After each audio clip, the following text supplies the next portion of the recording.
Esteu escoltant Ràdio Paquita. Esteu escoltant Ràdio Paquita. Benvingudes a Històries Ocultes, un podcast nascut d'un projecte intercultural que des del 2022 connecta dones de diferents orígens. Ho fem a través de l'art, escriptura autobiogràfica, fotografia participativa, collage, brodat i podcast. El fil conductor del projecte sempre és la mateixa pregunta. Què vol dir sentir-se com a casa? Jo sóc artista i mediadora artística. Acompanyo persones en processos creatius que creen ponts entre cultures i que generen pertinença compartida. Avui a Ràdio Paquita conversem amb la Catherine, la Helena, la Dolors i la Nuri sobre arrels, casa i convivència. Ràdio Paquita. Doncs jo proposo que ens presentem. Jo em dic Petra Blasman. Vaig néixer a Amsterdam i visc a Figueres, a prop de Figueres des de fa 20 anys. Em dic Elena Sokolova, soc de Rússia. Vivia a Figueres des de setembre 2023 i ara visc a Girona. Jo em dic Núria Brugat, vaig néixer a Figueres i visc a Figueres des de fa 56 anys. Em dic Catherine Reyes, soc de la República Dominicana y vivo en Figuera hace 2 años. Hola, soc la Dolors Juste, vaig néixer a Berga i ara visc a Figueres ja fa 17 anys. Doncs una pregunta de curiositat. Per què us vau apuntar al projecte? Recordeu qué era la razón? La verdad que como mujer inmigrante y racializada, encontrar un espacio seguro donde puedas hablar, donde puedas compartir también con otras mujeres que están en tu misma condición, como en mi caso, que soy inmigrante, pues Historias Ocultas a mí me dio un espacio y me dio voz, ¿no? Me hizo representar a través de las imágenes lo que estaba viviendo y mis raíces, de dónde soy, de dónde vengo y qué quiero. Entonces, para mí fue un empuje el poder encontrar un espacio de libertad y de poder ser yo misma. Bueno, doncs jo, a mi l'interès en participar aquí, sempre he tingut una especial predilecció, diguem-ho així, en conèixer dones d'altres continents, d'altres cultures, d'altres països. Sempre m'ha agradat i aquí doncs la Dolors m'ho va proposar i no dic mai que no. La vaig convèncer de manera molt fàcil, la veritat. Sí. Jo vaig començar aquest projecte per culpa de la Petra. Era un projecte que pel nom i títol ja valia la pena. Històries ocultes sempre vol dir descobrir, vol dir conèixer, vol dir escoltar i comprendre. I a més, si era format per dones i a nivell intercultural pots aprendre i pots descobrir, ja va ser el detonant. A quin mes va començar el projecte? Era hivern, no? Feia fred. Novembre? Finals de novembre. Doncs jo vivia a Figueres menys de 2 mesos i aquest projecte era el meu primer pas per salir de la meva bombolla, de la meva família. No podia parlar res amb la gent no russos. Això era una raó per participar, per poder salir de tancada vida. Ja, per obrir, per conèixer gent, per obrir-te a la cultura. Sí.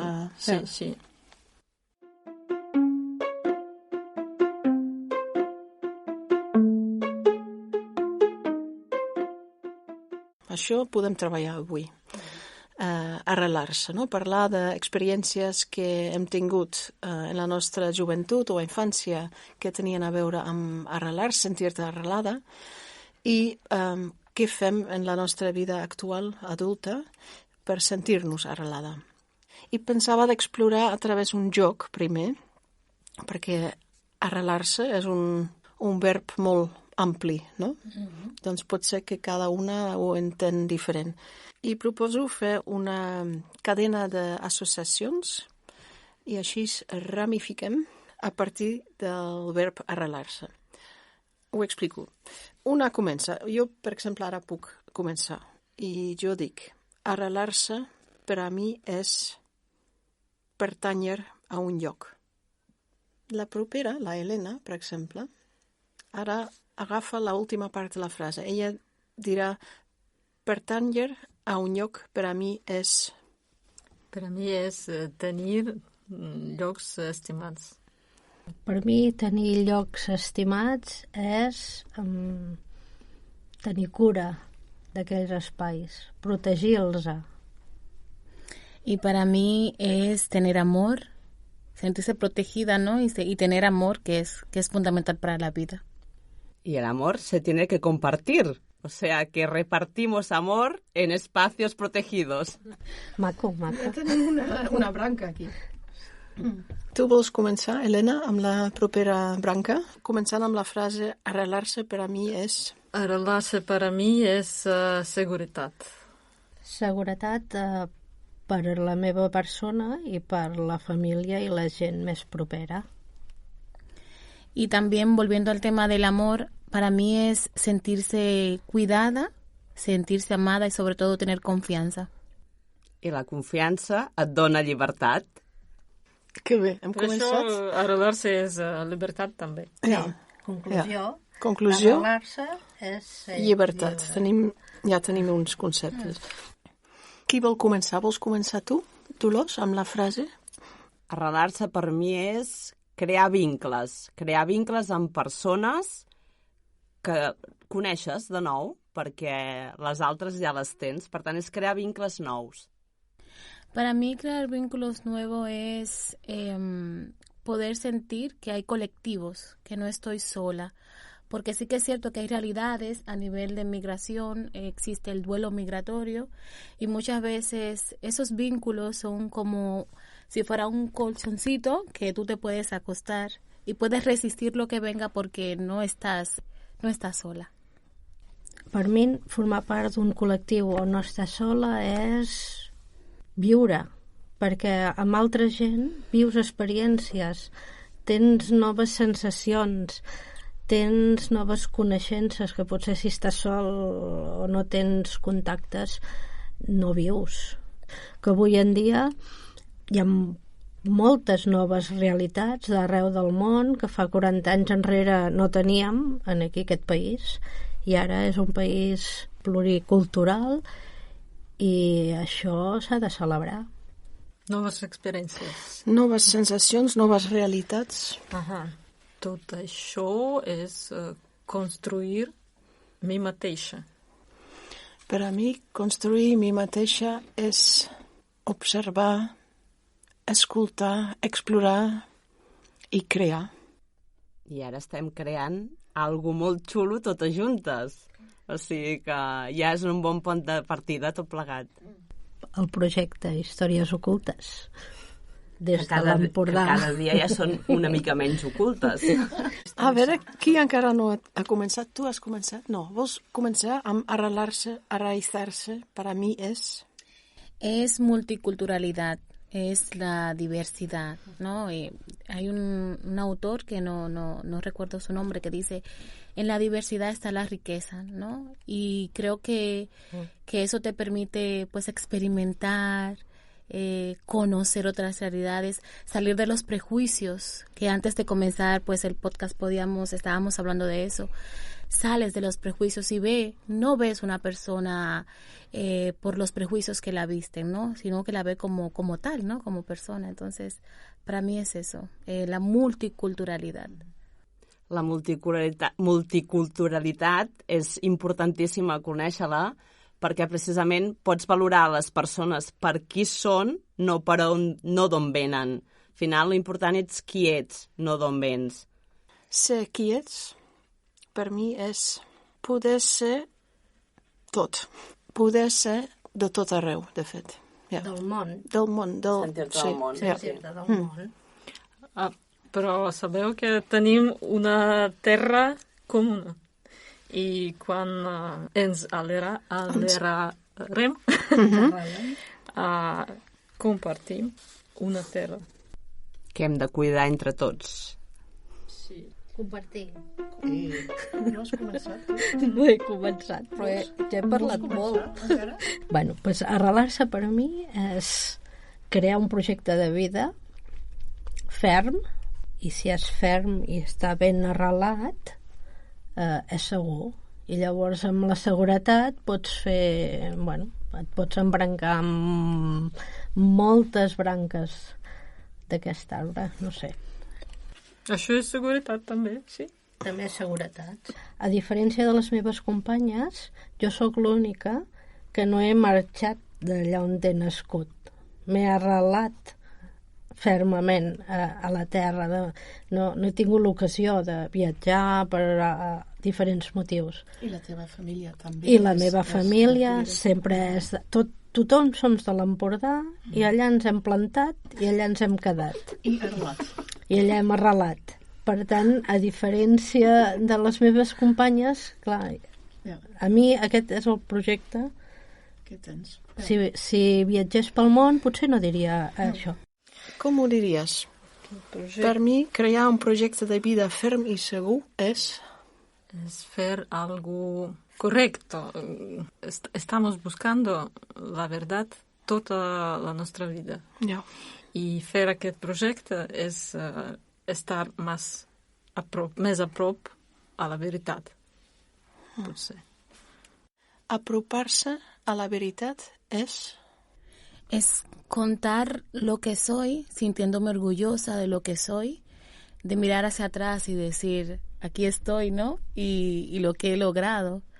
Y hay una frase que a mí me engancha mucho, es amar lo que soy, porque muchas veces no amamos lo que somos y nos cuesta aceptar, ¿no? Para mí és fundamental. Estimar el que soc és important perquè tenim tots un recorregut, una història, unes vivències, una família, uns amics, però a l'estimar-te tu mateix és continuar aquest camí per seguir creixent personalment, professionalment, descobrint coses, compartint amb persones, ser referents inclús per les teves pròpies filles, no? D'empoderar la dona, de fer que segueixin endavant. Per mi, l'estimar-te tu mateix és seguir aprenent i creixent i coneixent, perquè mai has de parar. Jo crec que sempre és un camí que has de seguir endavant, sempre. Per mi, créixer, sempre anar endavant, és ser flexible i pot ser oberta als camins que s'obren. Aprofitar les oportunitats. Ja, no tancar-se, com sempre estar alerta, no? Sí. I no hi ha un únic camí per arribar als llocs. O sigui, sempre si un camí no et funciona, has de trobar alternatives per buscar-ne d'altres. El fet d'anar sempre endavant és una mica aquest. I sortir de la zona de confort també a vegades et dona grates sorpreses i magnífiques experiències.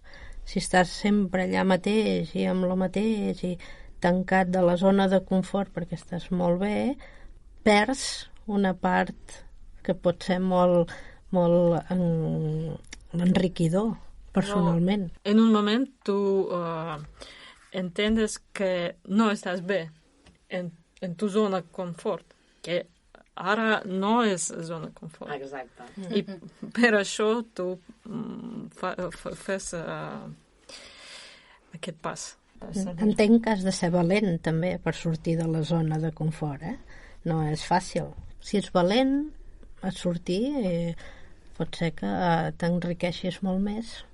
No, que yo tengo una contradicción con la zona de confort, ¿no? Porque la zona de confort cuesta mucho alcanzarla. O sea, sentirte segura, porque tiene mucha diversidad, ¿no? La palabra zona de confort.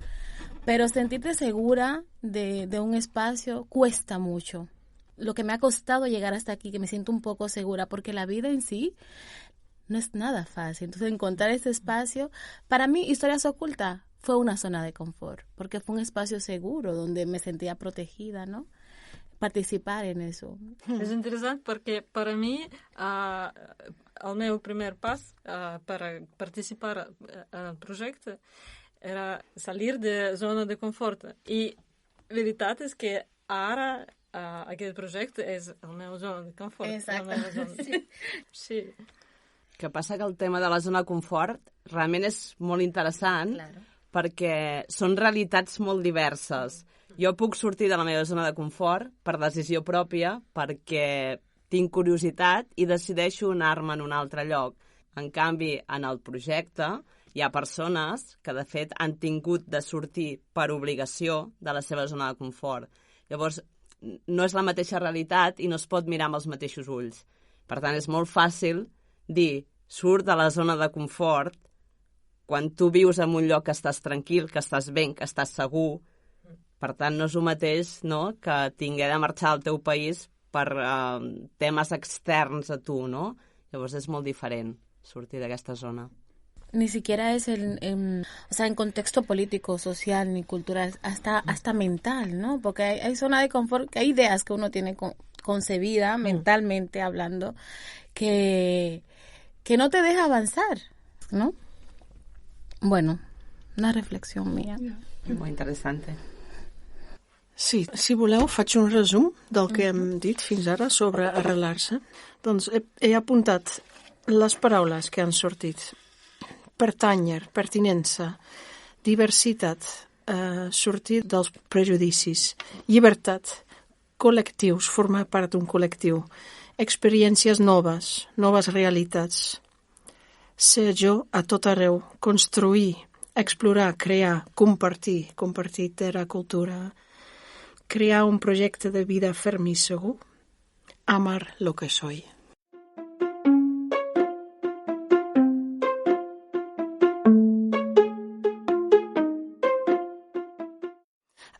Ara volia fer un exercici semblant a les trobades que hem fet, no? Perquè sempre començàvem amb buscar una experiència a través d'un tema. Doncs ara el tema és arrelar-se.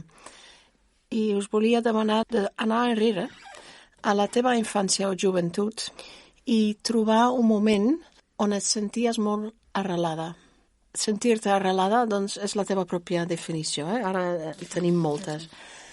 Però a veure si pots tornar a aquell moment com si entres en una escena de la teva vida. Quin dia era? Quin moment del dia? Amb qui estaves? Aquí pots sempre utilitzar els 5 sentits. Doncs què veies? Què senties? Que hi havia una olor? O potser el tacte de la roba de la teva mare? No sé. Pensa en aquestes coses i busca un moment molt específic que pots descriure. I ara escrivim 5 minuts fent això. Què passa?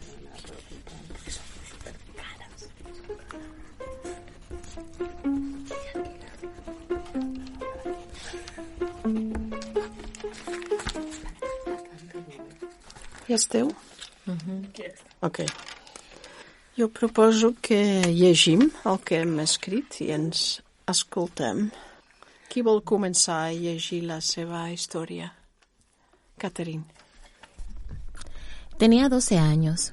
El sonido de la lluvia en el techo acompañaba el olor a café. Eran las 7 de la mañana. Mi abuela, aún con el pijama puesto y una taza de café en la mano. Éramos ella y yo, 2 mujeres cargadas de amor, en un barrio dominicano.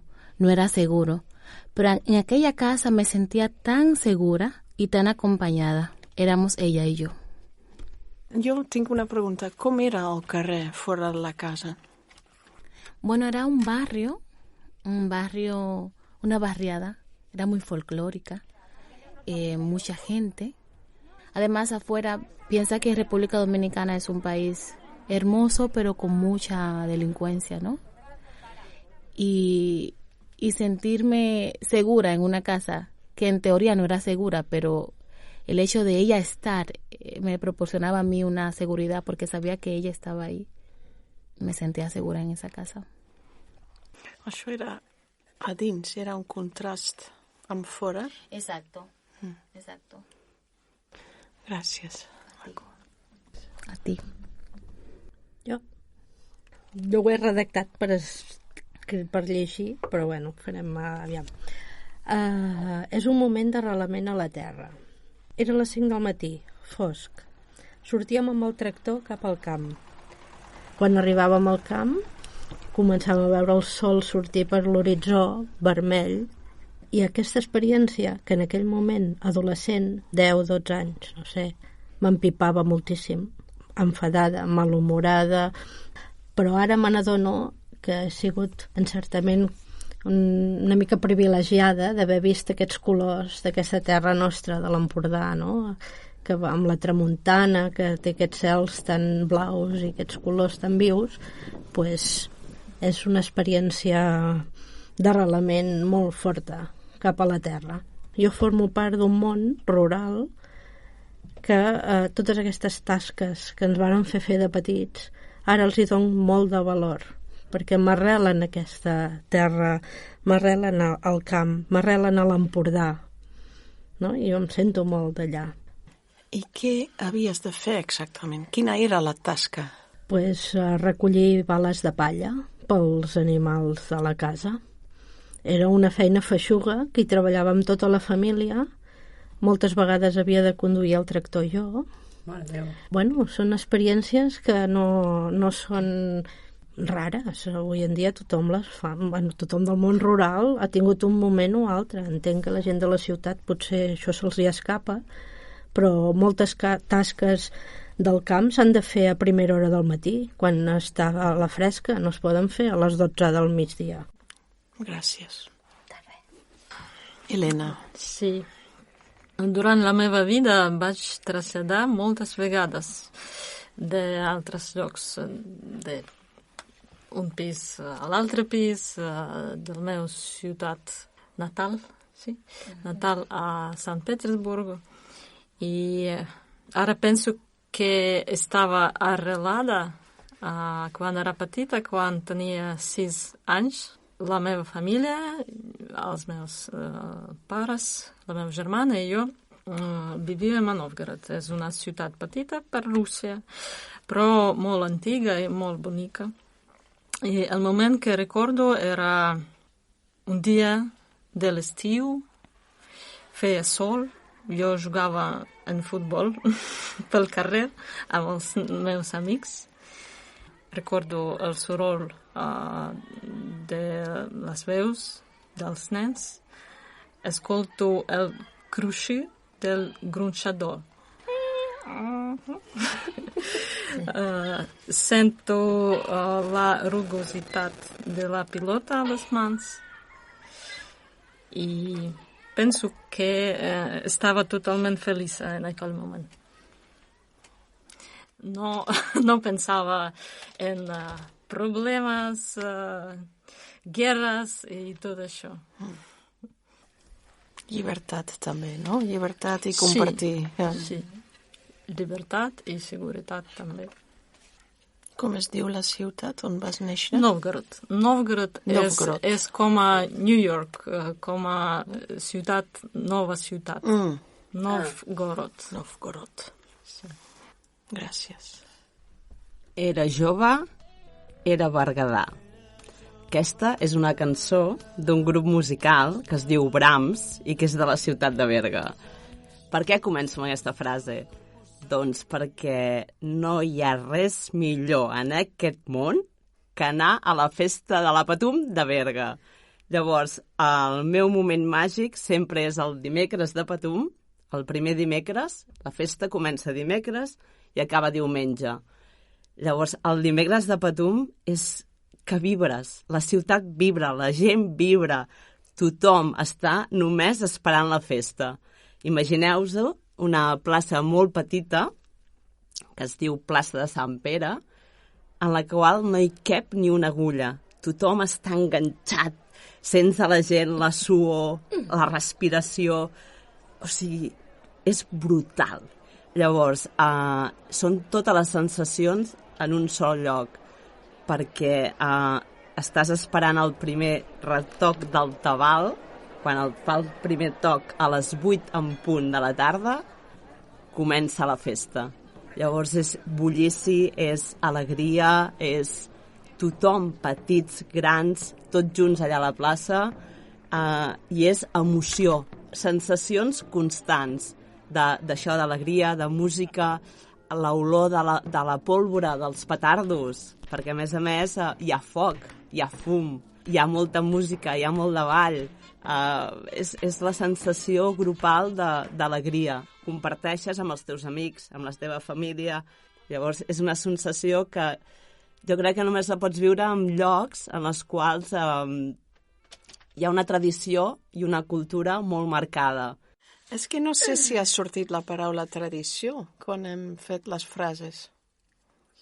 No. No sé si l'hem dit ara. Sí que ha sortit compartir cultura. Compartir cultura, sí. O sigui, jo vaig néixer allà i des del primer moment he anat sempre en aquesta festa. ¿Y cuándo es? Porque yo quiero ir. Yo también. Normalment canvia perquè va en funció de com cau també la Setmana Santa, vale? Cau sempre entre mitjans de maig i principis de juny. Cap a la Patum. La propera Què vol dir Patum? Patum. Patum és el so del timbal que marca l'inici de la festa. Tot el que és foc i petardos van acompanyat del tabal. Patum. Patum.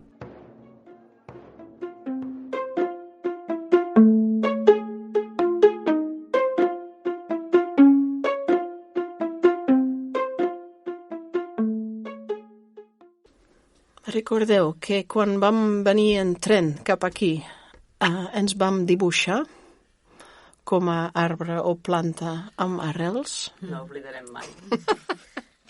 Ara el que fem, repartim els dibuixos, però el que tens no és el dibuix que tu has fet.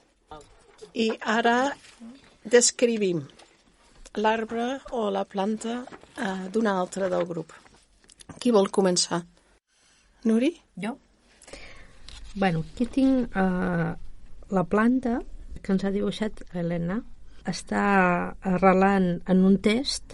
És una planta petita, però ja té unes estaques per pujar cap amunt, ben recta i ben ferma. I arrelar cap avall també amb el test. Està començant a sortir les fulles, que vol dir que està arrelant bé i que té nous projectes i noves vivències per sortir a fora i tirar-los endavant. És un plançó, una planta petita, ara, però que té pinta de que serà una planta molt gran en un futur. Sí, és veritat, molt clar. Sí. És el que veig en el teu test i la planta. Aquí tinc un dibuix de la Petra.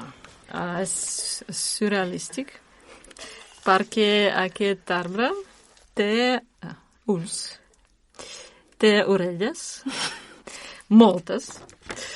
Aquest dibuix diu que Petra vol escoltar, veure. Aquí tenim arrels amb títol A tot arreu. I aquest arbre Creatiu? Creix A tot arreu. a totes direccions. Correcte. Sí. I tenim moltes Fletxes? direcció Cap amunt. sí. Expansió. Sí, és el meu desig. Expandir. Perfecte. Gràcies. Doncs jo tinc l'arbre de la Dolors. El que no hem explicat encara que aquest projecte que hem fet durant 2 mesos i mig va acabar amb una exposició. Una exposició en un espai públic de Figueres, que era la biblioteca, on vam ensenyar els collages, també les històries.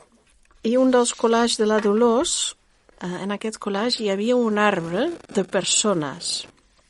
Doncs el tronc eren persones que semblaven volant cap a dalt i després hi havia moltes branques més d'altres persones i tots junts formaven un arbre. I en aquest dibuix veig una cosa semblant. També veig que l'arbre riu molt. També té arrels. No són molt profundes, les arrels, però hi ha moltes. I la copa de l'arbre és molt ampla. I si són persones, són moltes persones. Jo tinc l'arbre de la Catherine. A veure, veig que és un arbre que sembla que tingui peus. Perquè encara que els arbres estiguin, en teoria, estàtics, potser el seu és un arbre una mica més dinàmic del que són normalment el que entenem per arbres. Veig que té un tronc molt allargat, també bastant ample, bastantes branques i molta fulla. Crec que la representa molt bé perquè les seves fulles els veig com braços que intenten abarcar potser un grup de persones que és molt ampli, perquè ens mostren una mica com és ella, no? Que és una persona dinàmica, oberta, amb ganes de seguir caminant i amb molta gent al seu voltant. Per tant, crec que aquest fullatge també és una mica la representació de les persones que tenen al seu entorn o que està intentant tenir. ¡Guau! Gracias. Es una descripción muy bonita. Me alimenta la autoestima. Yo tengo el dibujo de la Nuri. La verdad es que es un dibujo que habla mucho de cómo es ella. Aquí es un árbol con muchas raíces y con un sol que tiene el aspecto como un remolino, como es ella, ¿no? Una mujer de movimiento, de energía, de sonido. Y el árbol pues tiene mucho follaje, ¿no? Está lleno de hojas, está pleno, está lleno, ¿no? Como es adentro, es afuera. Y evidentemente este árbol pues refleja lo que decías de la Ampurdá, ¿no? Lo que decías de tu vida, refleja tu casa, tu camino. Aquí veo un camino bastante definido y las montañas, un horizonte bastante claro. Sin lugar a dudas, eres un árbol hermoso. Un detall molt interessant que només el dibuix de la Nuri té el paisatge. Exacte. Sí. Les cases, detalls, Claro. el sol, també. Som una mica... No, això indica que sense la Nuri té el context. territori molt clar. Les altres, que ens hem mogut més, no formem part tant d'un territori concret. Som més un arbre del món que podria estar ubicat a qualsevol territori. En canvi, el seu té un lloc molt concret. Y otra cosa es que yo puedo observar aquí, ¿qué es esa cosita tan petita? Sisplau, dígamelo. ¿Es una personita o es un insecto? No, ¿Eres tu? No, és una persona. Perquè jo abans em sentia molt petita, amb l'autoestima molt baixa. I ara aquest arbre sóc jo. I la gent és així petita. Jo he crescut. I com m'has definit, m'ha agradat molt això, el torbellino, Nuri. Ja m'ho han dit altres vegades. I sí, vull dir, aquest arbre m'hi veig. Qué lindo. Gracias. L'exploració que hem fet i inclou moltes coses, no? Tot que hem dit. A veure, com ho veieu? Si ara et demano, tens coses que fas en la teva vida quotidiana que et fan sentir arrelada? Jo ara mateix no. Jo ja formo part. Ara, per exemple, em motiven altres coses, però no arrelar-me a l'Empordà. Em motiva... Perquè tu vincules a un lloc, l'arrelament. Exacto, exacto. Clar.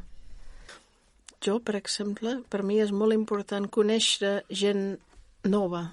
Per mi és el mateix. És un desig tan profund, doncs jo intento, jo busco gent que m'agrada. Això és important per mi. Per mi també és això, sentir-me arrelat a un lloc, sigui el que sigui, és vincular-me a les persones.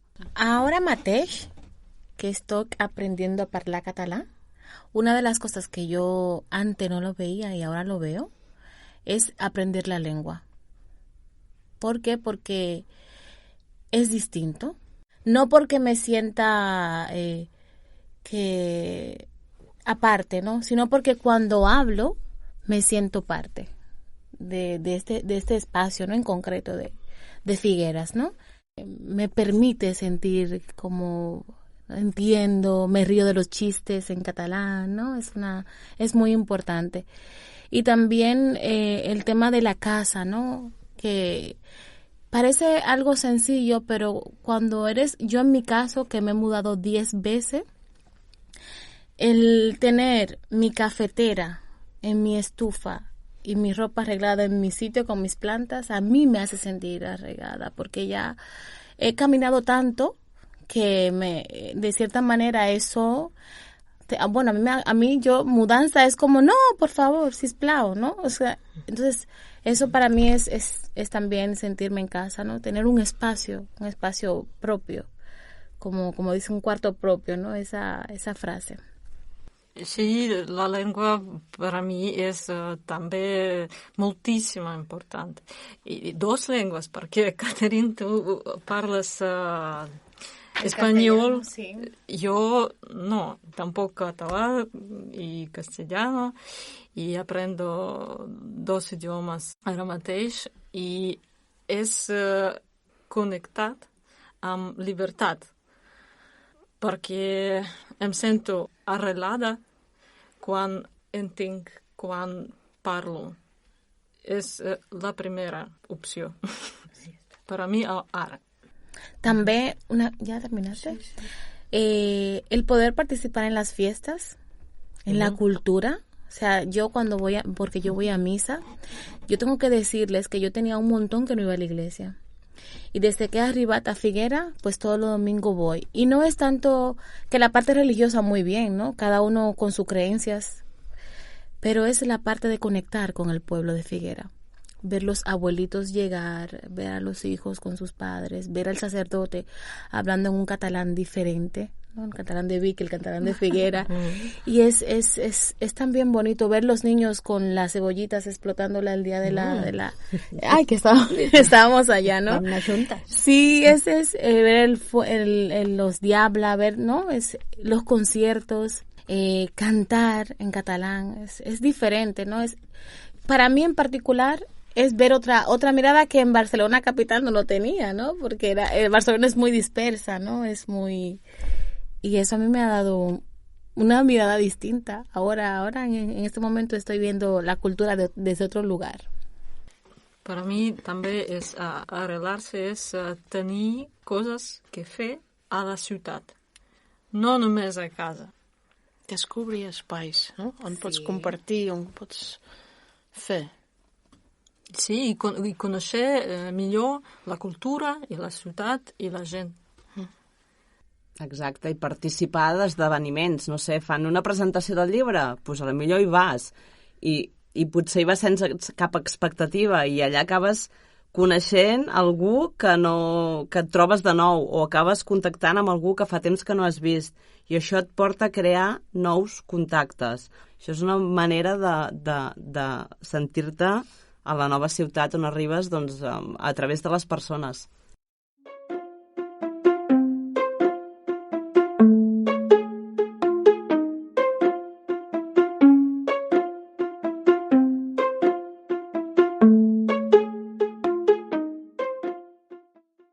Per mi és important que parlem encara sobre si participar en el projecte ha tingut algun impacte, si ha canviat algú per tu en la teva vida o en tu mateixa.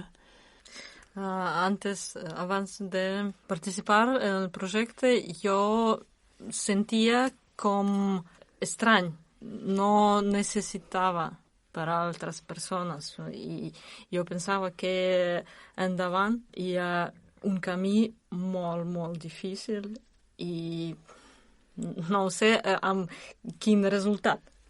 Però ara no tinc tant por per la meva vida aquí, a Catalunya, a Espanya. Em sento suport. Em sento que sóc interessant per a altres persones. Ets important. És important. Que jo tinc que contar a altres persones. Jo he buscat les amigues las personas que estimo, es magnífico. Que bon. A mi m'ha agradat compartir moments quan fèiem els collages i les fotos i rivíem i ens ho passàvem molt bé creant, no? I imaginant-nos com amb aquell collage final sortia algo que dius, vale, sí, és veritat, és maco el que hem creat, no? Al principi sense cap expectativa, però després, doncs, el resultat i l'exposició final va ser molt professional. Llavors, conèixer gent de Rússia, de la República Dominicana, d'Argentina, del Marroc, etc., d'Uruguai, d'Holanda, de Berga, la casa de la Patum, no? Doncs m'ha encantat conèixer aquestes experiències. Jo això ho valoro molt. A mí en particular, participar en Historias Ocultas me hizo sentir en el centro. Vivimos en piloto automático, ¿no? Dispersa en muchas cosas, en resistencia, en lucha, en colectivos, en tal. Y yo siento que con Historias Ocultas fue como un poco encaminar, ponerte en el centro para poder, ¿no? No es partiendo desde el egoísmo, sino desde tú tienes que amarte y cuidarte tú para poder amar y cuidar a los demás. Entonces, sí que es cierto que hubo un momento que cuando arribé, pues estaba un poco ubicándome y en Historias Ocultas escuchar otras historias que ya no eran ocultas ahí, eran entre nosotras, pues a mí también me hizo que yo ni soy el ombligo del mundo, hay más historias y también me hizo centrarme un poco en lo que, en la esencia, ¿no? de la persona que soy y de lo que quiero.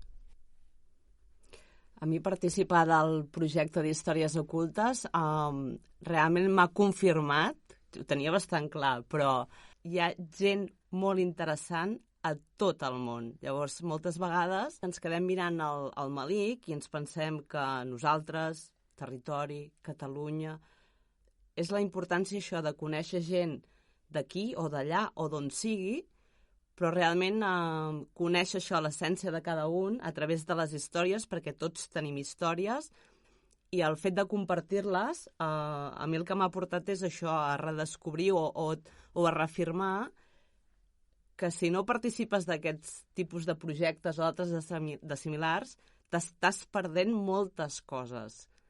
I en aquesta vida no podem venir a perdre'ns les coses. Hem de ser per participar-hi, per transmetre, per fer-ne difusió, que al final és el que estem fent ara.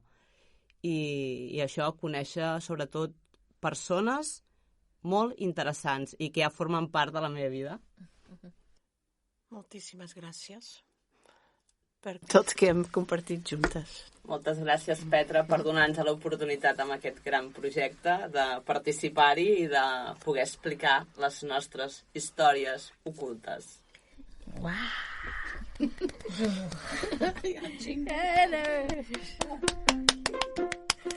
Molt bé. ¿Tienes un vozarrón? Ah, sí? ¿De radio?